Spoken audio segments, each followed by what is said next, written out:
의 말씀은 이사야 50장 1절에서 11절까지 말씀입니다. 이사야 50장 1절에서 11절까지. 제가 가지고 있는 성경은 구약 성경 1030페이지입니다.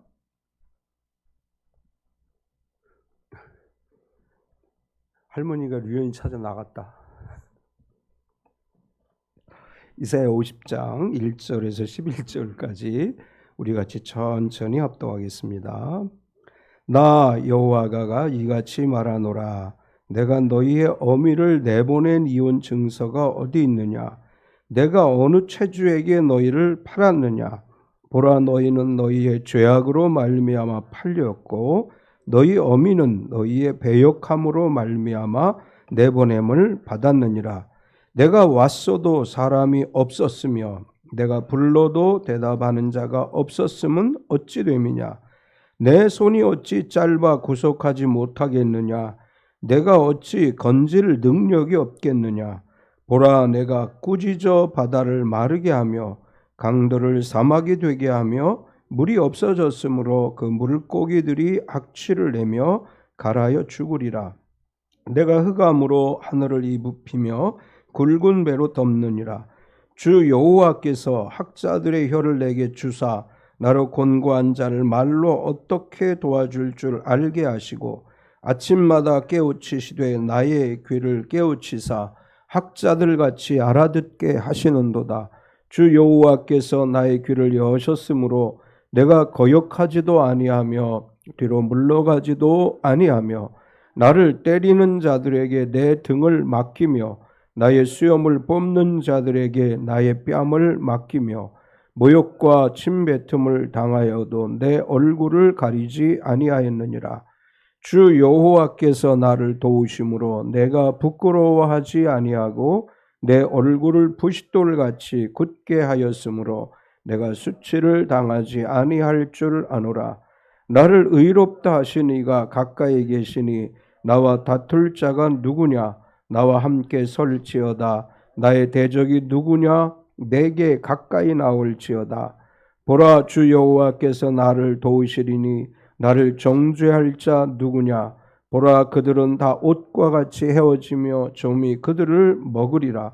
너희 중에 여호와를 경외하며 그의 종의 목소리를 청종하는 자가 누구냐? 흑암 중에 행하여 빛이 없는 자라도 여호와의 이름을 의뢰하며 자기 하나님께 의지할지어다. 보라, 불을 피우고 횃불을 둘러 뛴 자여, 너희가 다 너희의 불꽃 가운데로 걸어가며 너희가 피운 횃불 가운데로 걸어갈지어다. 너희가 내 손에서 얻을 것이 이것이라. 너희가 고통이 있는 곳에 누우리라. 아멘. 찬송가 149장 찬양하시고 말씀 나누겠습니다.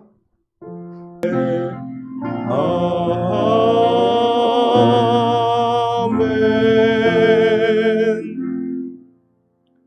우리 서로 환영하겠습니다. 주님의 이름으로 당신을 환영합니다. 앞뒤 옆 사람을 박수로 환영하겠습니다. 주님의 이름으로 환영합니다. 우리 서로 축복하겠습니다. 몸은 건강하게, 마음은 평안하게, 삶은 행복하게. 4월이 시작됐습니다. 이 4월 한 달 동안도 건강하고 평안하고 행복한 하루하루 되시기를 축원합니다. 아멘. 주보 있는 글 읽어드리겠습니다. 말씀 안에서 기도하라. 한 세일즈 왕은 판매 제안이 거절될 때마다 오히려 웃었다. 누군가가 그렇게 거절당해도 웃음이 나와요? 라고 묻자 그가 대답했다. 제 경험에 의하면 평균 11번 거절당해야 물건이 팔려요. 한 번 거절당하면 물건 팔 때가 가까워지니 기분 좋아서 그래요. 인생의 시련과 상처를 통해 하나님과도 더 가까워지고 축복도 더 가까워짐을 믿고 기뻐하라. 기도 응답의 조건은 예수님 안에 거하는 것과 말씀 안에 거하는 것이다. 그 조건이 있으면 로또 맞게 해달라고 기도해도 응답되지만 예수님을 사랑하고 말씀에 있다면 그런 기도 자체를 하지 않는다. 기도대로 되지 않으면 기복주의자는 기도해도 소용이 없네 라고 하며 믿음을 포기하지만 참된 성도는 바르게 기도해야지라고 하며 회개거리를 찾는다. 어떤 불신자는 큰 소리 친다. 믿는 사람들 나처럼 살아봐. 내가 너희보다 낫다. 그 큰 소리는 자녀가 고열로 며칠만 신음해도 곧 사라진다. 말씀 안에서 기도하라. 그냥 부자 되게 해달라고만 기도하지 말고 땀을 흘린 삶을 기억해 달라고 기도하라.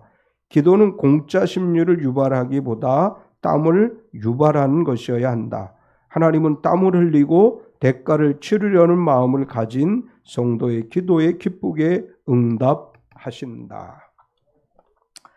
기도하는 진정한 성도는 땀 흘리는 사람들이죠. 하나님이 주시는 진정한 축복은 뭐냐? 손으로 일한 것에 정당한 소득을 거두는 것. 그게 하나님의 진정한 축복입니다. 오늘은 예수님께서 우리의 죄를 짊어지시고 십자가에 달리시기 위해서 예루살렘에 입성하심을 기념해서 드리는 종료주일이자 오늘부터 일주일간을 고난주간이라고 합니다. 예수님께서 공생의 사역을 하시면서 많은 병자를 고치셨고 죽은 자를 살리셨고 기적을 행하셨습니다. 예수님께서 유대 종교 지도자들의 외식하는 모습을 책망하시고 하나님의 사랑에 대해 천국 복음을 증거하셨습니다. 많은 사람들이 예수님의 가르침을 듣고 은혜를 받았고 희망을 품게 됐습니다. 예수님이 행하시는 기적, 예수님이 치료하신 병자들, 그리고 죽은 자들이 살아남으로 인해서 그 시대 유대인들은 예수님에 대한 희망이 점점 커졌습니다.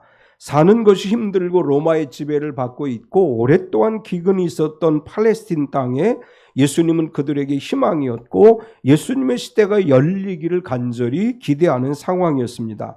많은 사람들이 그런 마음으로 예수님께서 유월절을 앞두고 예루살렘에 입성하실 것을 기대하고 있었고 예수님이 예루살렘에 입성하자 많은 사람들이 길가의 종려나무 가지를 꺾어 들고 호산나 다윗의 자손이요라고 예수님을 환영했습니다. 이러한 종려 가지를 꺾어 들고 예수님을 환영한 것을 기념해서 우리가 종려주일이라고 하는 것이고 예수님을 환영하는 무리들과 다르게 예수님은 영혼의 구원을 위해서 세상 모든 죄를 대신 짊어질 속죄의 어린 양으로 십자가에 돌아가시기 위해서 예루살렘에 입성하신 것입니다. 많은 사람들은 개선장로를 환영하듯 예수님을 환영했지만 예수님은 이제 곧 지셔야 될 십자가를 생각하면서 입성하신 것입니다. 우리가 예수님을 믿는다고 하는 것은 그 시대 유대인들이 로마의 지배로부터 해방시켜 주시기를 기대하며 환영했던 그러한 기대감을 가지고 예수님을 믿는 것이 아닙니다. 우리가 신앙생활하면서 종종 겪게 되는 이제 시행착오 가운데 하나가 뭐냐 하면 믿는 사람들이 세상의 정치를 바꾸고 믿는 사람들이 세상의 모든 걸 바꿀 수 있다 이렇게 하는 거예요. 예수님은 하나님의 아들이시고 무엇이든지 할 수 있었지만 정치를 바꾸고 세상을 바꾸지 않으셨습니다. 사람을 바꾸셨어요. 믿음이 없는 사람들이 믿음을 갖게 하고 죄와 사망으로 인해 영원히 멸망할 수밖에 없는 인생들에게 구원의 희망을 주시고 생명을 주셨습니다. 믿음이라고 하는 것은 영혼을 구원하는 것이고 영혼을 구원받은 성도들이 모여서 이 땅에 하나님 나라가 이루어지기를 기대하며 하나님 나라를 세워가는 게 진정한 믿음입니다. 예수님께서는 그런 일들을 위해서 고난을 받으시기 위해 십자가를 짊어지시기 위해서 예루살렘에 입성하셨고 예수님의 십자가 입성으로 인해서 십자가에 달려 돌아가심으로 인해서 우리 죄가 사함을 받았고 예수님이 부활하심으로 영생의 소망을 가지게 됐습니다. 오늘 종료주일이자 고난주일인 오늘 이사야 선지자가 예언한 말씀을 통해서 은혜를 나누려고 하는데 이사야 선지자는 오실 그리스도를 예언하면서 종으로 묘사를 했습니다. 이사야 선지자를 통해서 하나님께서 그리스도는 말씀에 순종하시는 종이라고 예언을 했고 이사야 안에 4번의 종의 노래라고 하는 것이 있습니다. 이 종의 노래는 오늘 본문에 기록되어진 말씀 가운데 4절에서 9절까지를 종의 노래의 3번째 노래라 이렇게 얘기해요. 첫 번째 노래는 42장 1절에서 9절까지를 종의 노래의 첫 번째다 이렇게 이야기하고, 두 번째는 49장 1절에서 7절까지, 세 번째는 오늘 본문 중에서 4절에서 9절까지, 네 번째 종의 노래는 52장 13절에서 53장 12절까지 이렇게 네 편의 종의 노래가 있는데, 이 종의 노래의 공통점이 뭐냐면 고난받으신 주님을 묘사하고 있습니다. 고난받으시되 순종하신, 죽기까지 순종하신 그리스도를 묘사하고 있고, 이사야는 특별히 이 땅에 오실 그리스도는 어둠의 세상에, 흑암의 세상에 빛을 비추기 위해서 오셨고, 고난받으신 그리스도는 도살장으로 끌려가는 어린 양같이 그 순종하심으로 스스로 죽음의 짐을 지셨음을 표현하고 있습니다. 오늘 본문에서 고난받으신 종이신 그리스도를 통해서 우리가 받을 은혜를 말씀하시고, 또 그리스도께서 우리를 위해서 행하실 일들을 이제 선포하고 있습니다. 오늘 이사야 선지자의 예언 가운데 이 땅에 오셔서 고난당하실 그리스도는 그 고난 가운데서 순종하시고 죽음의 십자가를 질 수 있었던 것은 하나님이 도우심을 믿었기 때문이라고 노래합니다. 오늘 이사야 선지자를 통해서 우리에게 주시는 말씀은 여호와께서 나를 도우신다라고 하는 말씀입니다. 오늘 이제 고난의 종을 묘사하고 있는 세 번째 노래가 포함되어진 본문을 통해서 여호와께서 나를 도우신다, 이 제목으로 은혜를 나누려고 하는데, 먼저 하나님이 이런 선포를 합니다. 내게 건질 능력이 없겠느냐, 이렇게 선포를 하셔요. 오늘 이사야 선지자는 고난받는 종에 대해 노래하기 전에 먼저 그 시대 이스라엘에 대한 묘사를 하고 있습니다. 이제 이사야 50장 1절에서 3절까지는 이제 어떤 시대적 배경을 가지고 있느냐 하면, 이스라엘이 바벨론에 의해 멸망당해 가고 포로로 잡혀가는 상황을 비유적으로 이야기하면서 이런 일들이 일어난 이유가 뭐냐, 이것을 이제 이야기를 합니다. 이스라엘 사람들은 바벨론 포로가 되고 예루살렘이 멸망하는 것에 대해서 하나님이 우리를 버리셨고 우리가 하나님의 은총을 입지 못한 결과이다, 이렇게 하나님에 대해 원망하는데, 하나님께서 이렇게 말씀하세요. 내가 너희를 버린 것이 아니다. 그러면서 이렇게 얘기하셔요. 너희의 죄악으로 너희가 팔린 것이다. 1절을 보면 나 여호와가 이같이 말하노라. 내가 너희의 어미를 내보낸 이혼 증서가 어디 있느냐? 내가 어느 체주에게 너희를 팔았느냐? 보라, 너희는 너희의 죄악으로 말미암아 팔렸고 너희의 어미는 너희의 배역함으로 말미암아 내 보냄을 받았느니라. 이제 이게 무슨 얘기냐면, 이스라엘 백성들이 전통적으로 이제 우리는 이제 이렇게 얘기하죠. 예수 그리스도는 신랑이시고 교회는 신부이다, 이렇게 얘기하죠. 구약 시대 이스라엘 백성들은 하나님은 신랑이시고 이스라엘 백성은 신부다, 이런 개념이 그들에게 있었습니다.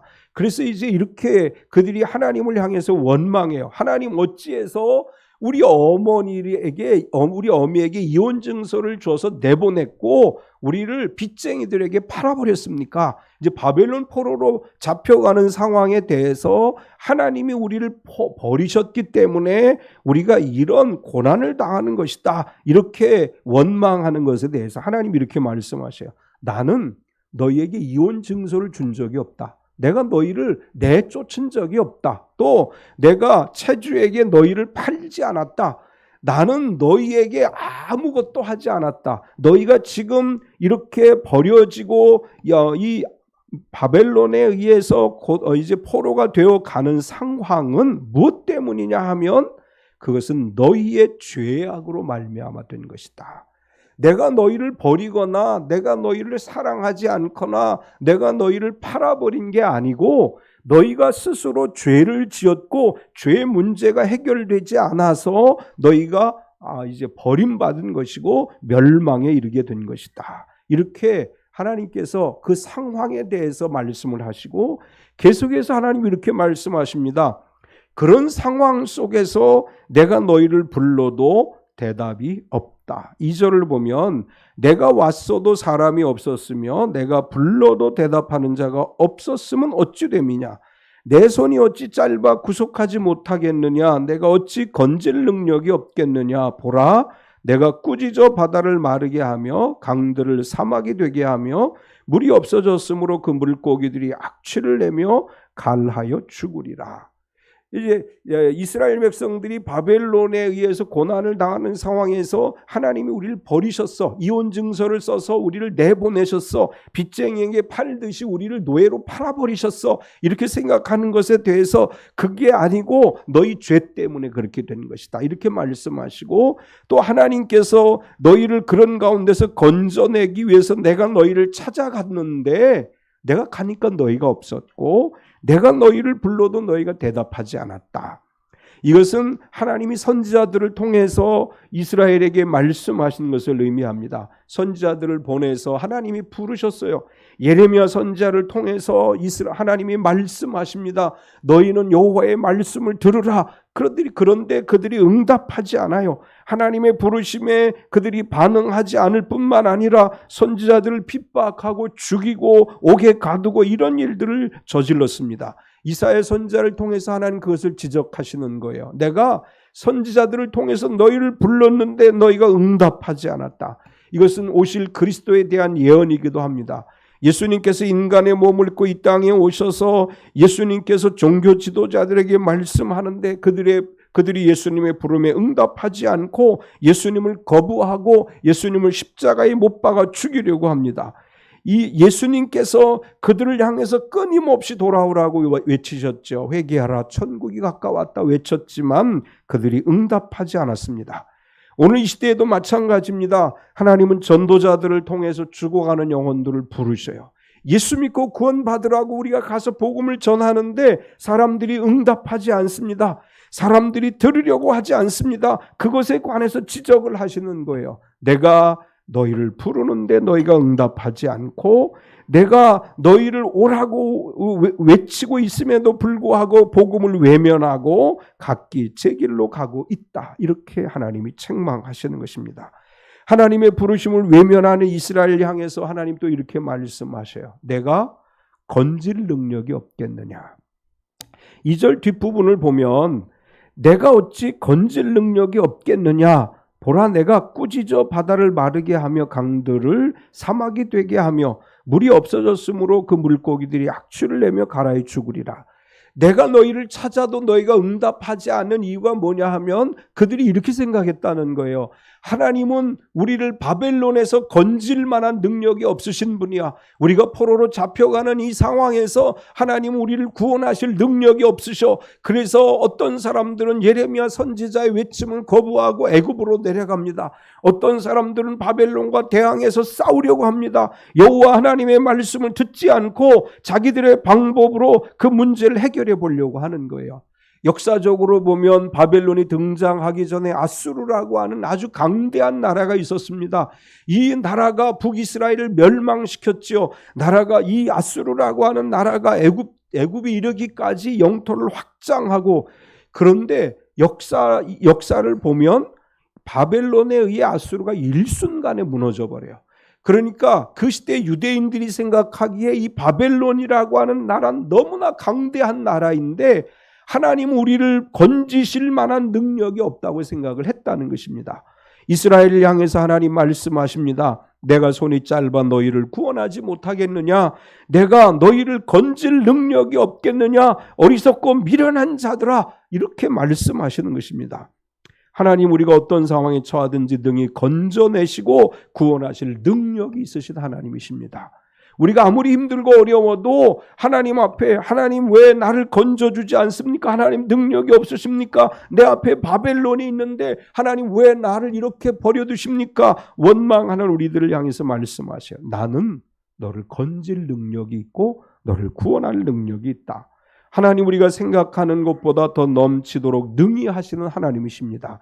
우리가 생각하기에 안 될 것이야, 안 된다고 생각하고 있지만 하나님은 우리에게 이렇게 말씀하셔요. 나는 너희가 생각하거나 구하는 것보다 더 넘치도록 능히 할 수 있는 하나님이다. 에베소 3장 20절에 보면 우리 가운데서 역사하시는 능력대로 우리가 구하거나 생각하는 모든 것에 더 넘치도록 능히 하실 이에게 하나님은 우리가 생각하는 것보다 더 넘치도록 역사하실 하나님이시고 우리가 기도하는 것보다 더 넘치도록 응답하실 하나님이신 줄 믿습니다. 이제 1절에서 3절까지 이런 시대적 상황에 대한 하나님의 말씀이 있었다면 이제 4절부터는 이 땅에 오실 그리스도께서 어떻게 하실 것인지를 말씀하고 있는데, 그래서 두 번째 주제는 학자의 혀를 내게 주셨다. 이사야 선지자를 통해서 이렇게 예언합니다. 하나님께서 이제 이 땅에 오실 그리스도에게 학자의 혀를 주셨는데, 학자의 혀를 받으신 그리스도는 어떻게 역사하시느냐? 곤고한 자를 말로 도와줄 줄 알게 하신다. 4절을 보면 주 여호와께서 학자들의 혀를 내게 주사 나로 곤고한 자를 말로 어떻게 도와줄 줄 알게 하시고 아침마다 깨우치시되 나의 귀를 깨우치사 학자들같이 알아듣게 하시도다. 여기 학자들이라고 하는 말은 익숙하다, 가르침을 받다라고 하는 의미와 함께 가르치는 자라고 하는 뜻을 갖습니다. 이 구절을 우리말 성경으로 보면 이렇게 번역을 했습니다. 주 여호와께서 내게 가르치는 혀를 주시고 어떻게 하면 지친 사람을 말로 되살릴 수 있는지 알게 하신다. 아침마다 내 귀를 깨워주셔서 마치 제자를 대하듯 들려주신다. 그리스도께서 오셔서 말로 곤고한 자들을 위로해 주시고 격려해 주신다. 이렇게 예언했습니다.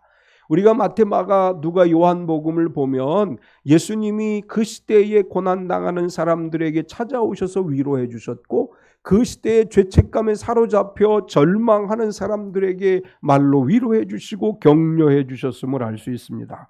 오늘도 주님은 우리를 위로해 주시는 분이십니다.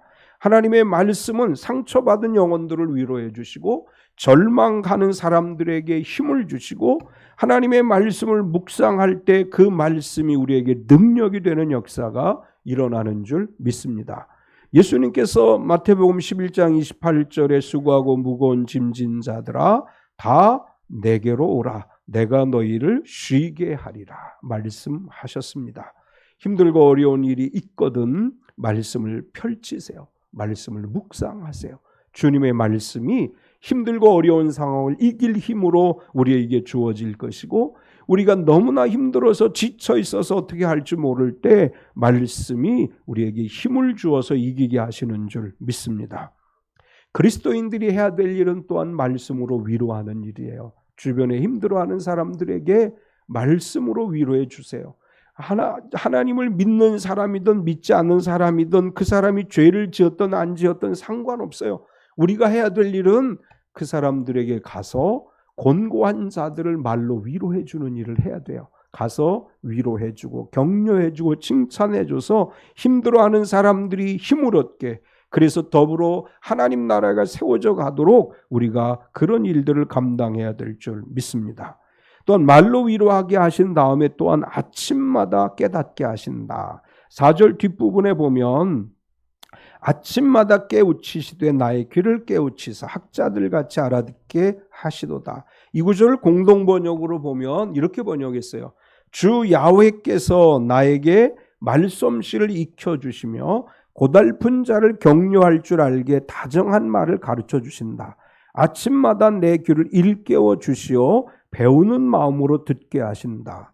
이제 이 부분은 두 가지 의미가 있습니다. 이 땅에 오실 그리스도는 하나님의 말씀을 깨달아 알므로 공생의 사역을 통해서 마지막 십자가를 지기까지 전적으로 주의 말씀에 순종해서 그 죽음의 십자가를 감당했다. 이제 이런 의미로 해석할 수 있고, 또 다른 의미로 우리가 해석한다면 하나님의 말씀이 아침마다 우리를 깨닫게 해주시고 하나님 말씀을 깨달아 알므로 이 험악한 세상 가운데 믿음으로 살아가게 하신다. 그런 의미가 있습니다.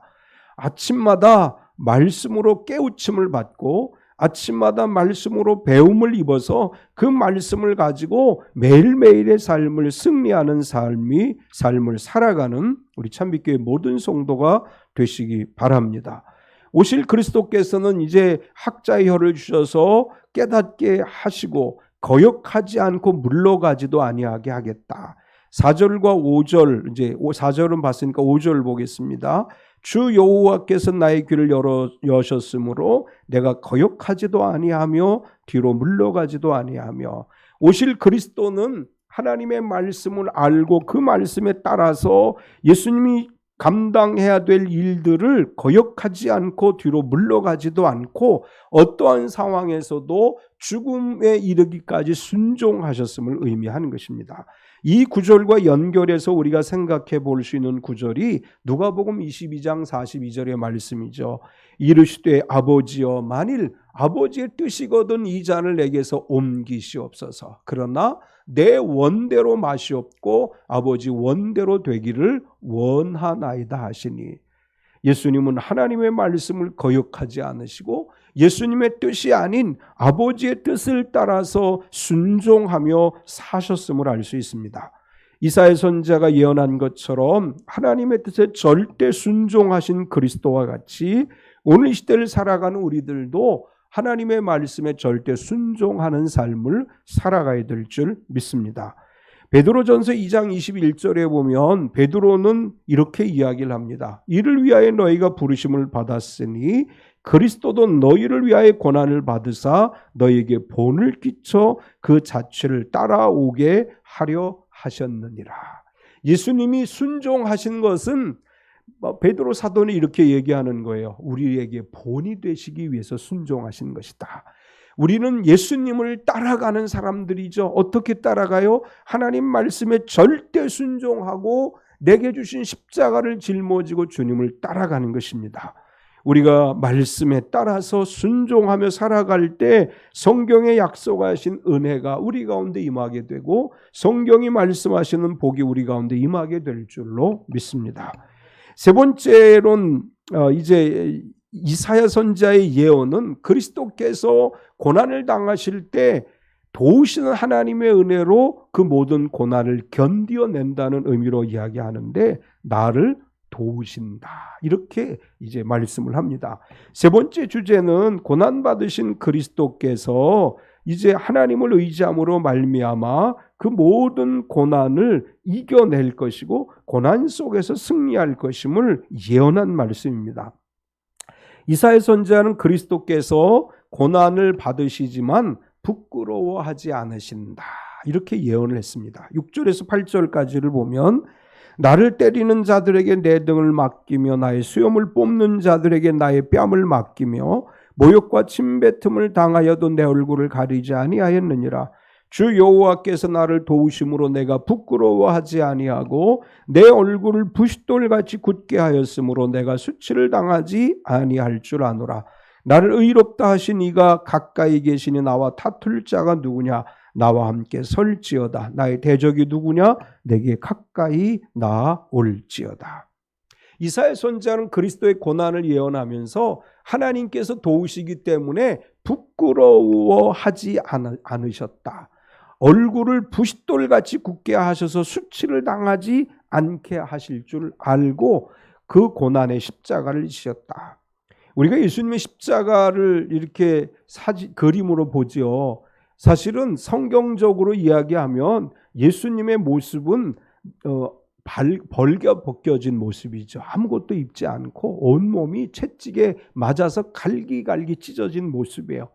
예수님의 모습은 부끄러운 모습이에요. 수치스러운 모습이에요. 그런데 예수님 그것을 감당하셨어요. 왜냐하면 하나님이 도우시기 때문에, 하나님께서 원하시기 때문에 십자가를 짊어지시는 예수님은 부끄러워하지 않았습니다. 이사야는 예언하기를 나를 때리는 자들에게 내 등을 맡기며 수염을 뽑는 자들에게 뺨을 맡기고 모욕과 침뱉음을 당하여도 얼굴을 가리지 않았다. 예수님께서 고난당하신 이야기는 마태, 마가, 누가, 요한복음에 다 기록되어져 있습니다. 예수님의 고난받는 이야기는 우리에게 얼마나 마음 아프고 가슴 아픈 이야기들인지 몰라요. 예수님 그런 상황에서도 하나님이 도우심을 믿음으로 부끄러워하지 않고 그 상황 속에서 우리를 위해 십자가를 감당하셨다고 하는 것입니다. 우리가 믿음 생활하다가 때로는 믿음 때문에 고난을 당할 때가 있습니다. 때로는 믿음으로 인해서 우리가 어려움을 당할 때가 있습니다. 그러나 하나님이 우리를 도우십니다. 하나님이 우리와 함께 하십니다. 하나님이 우리와 함께 하심을 믿는다면 어떤 핍박이나 환난이 온다 할지라도 우리가 두려워하지 않고 담대한 믿음으로 그 모든 상황들을 이겨낼 줄 믿습니다.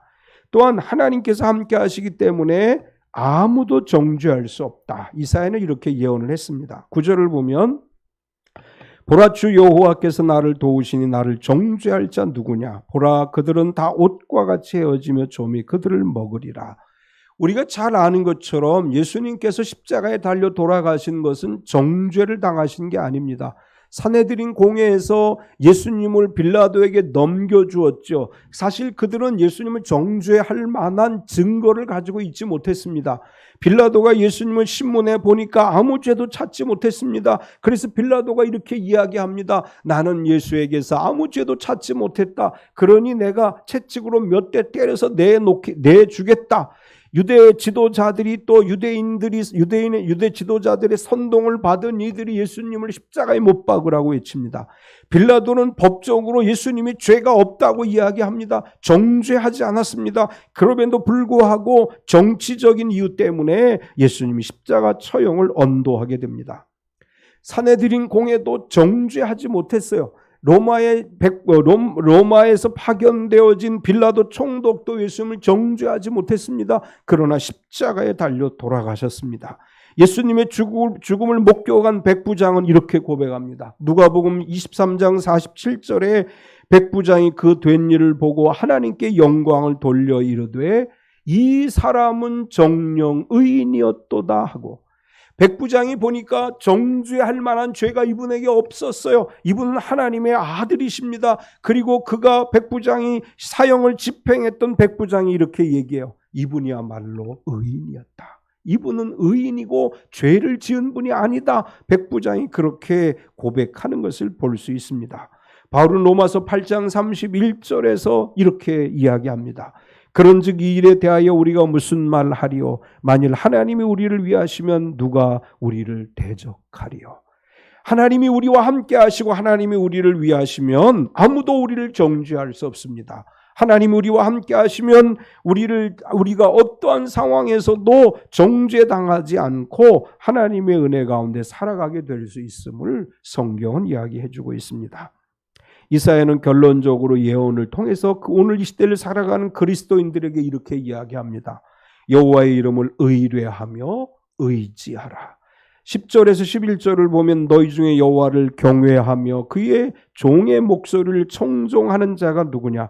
흑암 중에 행하여 빛이 없는 자라도 여호와의 이름을 의뢰하며 자기 하나님께 의지할지어다. 보라, 불을 피우고 횃불을 둘러 띈 자여, 너희가 다 너희의 불꽃 가운데로 걸어가며 너희가 피운 횃불 가운데로 걸어갈지어다. 너희가 내 손에서 얻을 것이 이것이라. 너희가 고통이 있는 곳에 누우리라. 하나님께서 그리스도를 통해서 우리에게 주시는 메시지는 하나님의 이름을 의뢰하고 하나님을 의지하라고 하는 말씀입니다.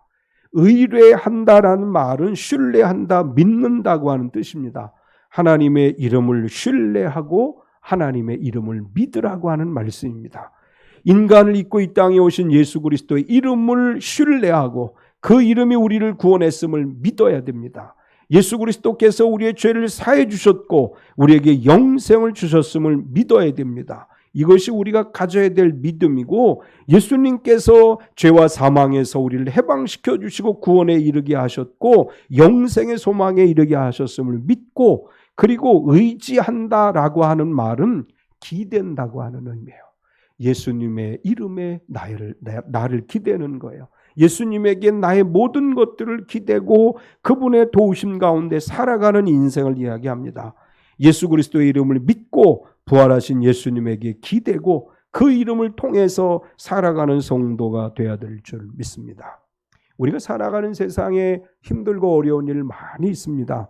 이런 힘들고 어려운 상황이 올 때 부활하신 주님의 이름을 믿고 주님에게 기대고 주님의 손을 의지해 살아가는 성도가 되어야 될 줄 믿습니다. 오늘 인간을 입고 이 땅에 오셔서 우리를 위해 고난받으신 예수님의 그 고난을 기억하면서 예수님은 고난받으심으로 우리를 버리시는 것이 아니고 오늘도 우리를 도우시고 오늘도 우리를 말로 위로해 주시고 오늘도 그 피 묻은 손으로 우리에게 안수하셔서 우리를 치료하시고 강건케 하시고 우리에게 새로운 힘을 주시는 하나님이시고 우리가 그 이름을 의뢰하고 의지할 때 하나님의 역사가 우리 가운데 일어날 줄 믿습니다. 여호와 하나님 그리고 예수 그리스도 성령을 의뢰하고 의지하는 참미교회 모든 성도가 되시기를 축원합니다. 하나님 감사합니다. 오늘도 종료주일을 맞이해서 또 고난주간을 맞이해서 주님의 고난을 기억하며 이사야 선지자의 말씀을 가지고 함께 은혜를 나누었습니다. 하나님, 이스라엘이 버림받은 것은 하나님이 버린 것이 아니고 그들의 죄악 때문이라고 말씀했습니다. 우리가 우리의 죄악을 보게 하시고 예수 그리스도의 십자가 앞에 내려놓고 사함을 받게 하시니 감사합니다. 영원히 죽을 수밖에 없는 인생들이 부활하신 예수님으로 말미암아 영생에 이르게 하심을 감사합니다. 오늘도 우리가 힘들고 어려울 때 말씀으로 우리를 위로해 주시고 말씀으로 우리를 격려해 주시는 주님의 음성을 들려주심에 감사합니다. 우리가 언제나 말씀 붙들고 살아가게 하시고 언제나 말씀을 통해 힘을 얻는 삶이 되게 하여 주시옵소서.